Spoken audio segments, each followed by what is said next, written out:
ಶೇಕಡಕ್ಕಿಂತ ಹೆಚ್ಚು ಅಡಿಕೆ ಬೆಳೆಯುವಂಥ ಒಂದು ರಾಜ್ಯ ಕರ್ನಾಟಕ. ಹಾಗಾಗಿ ಕರ್ನಾಟಕ ರಾಜ್ಯದ ಸರ್ಕಾರ ಅಡಿಕೆ ಬೆಳೆಗಾರರಿಗೆ ರಕ್ಷಣೆಯನ್ನು ಕೊಡಬೇಕಾಗಿತ್ತು, ಇದುವರೆಗೂ ಕೊಟ್ಕೊಂಡು ಬಂದಿತ್ತು. ಆದರೆ ಈಗ ಕಳೆದ ಸುಮಾರು 20 ದಿವಸದಿಂದ ಈ ಕಡೆ ಗುಟ್ಕಾ ಬ್ಯಾನ್ ಮಾಡಿ ಒಂದು ನೋಟಿಫಿಕೇಶನ್ನ ಹೊರಡಿಸಲಾಗಿದೆ. ಇದರಿಂದಾಗಿ ಅಡಿಕೆ ಬೆಳೆಗಾರರಿಗೆ ದೊಡ್ಡ ಹೊಡೆತ ಬೀಳ್ತದೆ, ಮಾರುಕಟ್ಟೆಯ ಮೇಲೆ ದೊಡ್ಡ ದುಷ್ಪರಿಣಾಮ ಆಗ್ತಾ ಇದೆ. ಇವತ್ತು ಅಡಿಕೆ ಬೆಳೆಯುವ ಸ್ಥಳದಲ್ಲೇ ಇದನ್ನು ಬ್ಯಾನ್ ಮಾಡಿದಾಗ ಇದರ ಹಿಂಸೆಯನ್ನು ರೈತರು ಅನುಭವಿಸಬೇಕಾದಂಥ ಒಂದು ಪರಿಸ್ಥಿತಿ ಇದೆ.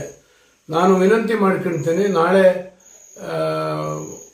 ಮಾನ್ಯ ಮುಖ್ಯಮಂತ್ರಿಗಳನ್ನ ಡಿ ಕೆ ಶಿವಕುಮಾರ್ ಅವರನ್ನ, ಎಲ್ಲ ಪಕ್ಷದ ಅಡಿಕೆ ಬೆಳೆಗಾರರ ಕ್ಷೇತ್ರದ ಶಾಸಕರು ನಾವು ಭೇಟಿಯಾಗೋರಿದ್ದೇವೆ. ನಾನು ಅನೇಕ ಶಾಸಕರುಗಳಿಗೆ ಫೋನ್ ಮಾಡಿ ವಿನಂತಿ ಮಾಡ್ಕೊಂಡಿದ್ದೀನಿ. ನಾಳೆ ಒಂದು ಟೈಮ್ ಫಿಕ್ಸ್ ಮಾಡ್ಕೊಂಡು ಮಾನ್ಯ ಮುಖ್ಯಮಂತ್ರಿಗಳನ್ನು ಭೇಟಿ ಮಾಡಿ ಈ ರೀತಿ ಆಗ್ತಾ ಇದೆ, ಇದರ ದುಷ್ಪರಿಣಾಮ ರೈತರ ಮೇಲೆ ಆಗ್ತಾ ಇದೆ. ಅಡಿಕೆ ಬೆಳೆ ಇವತ್ತು ಬಹಳ ವಿಸ್ತಾರ ಆಗಿದೆ.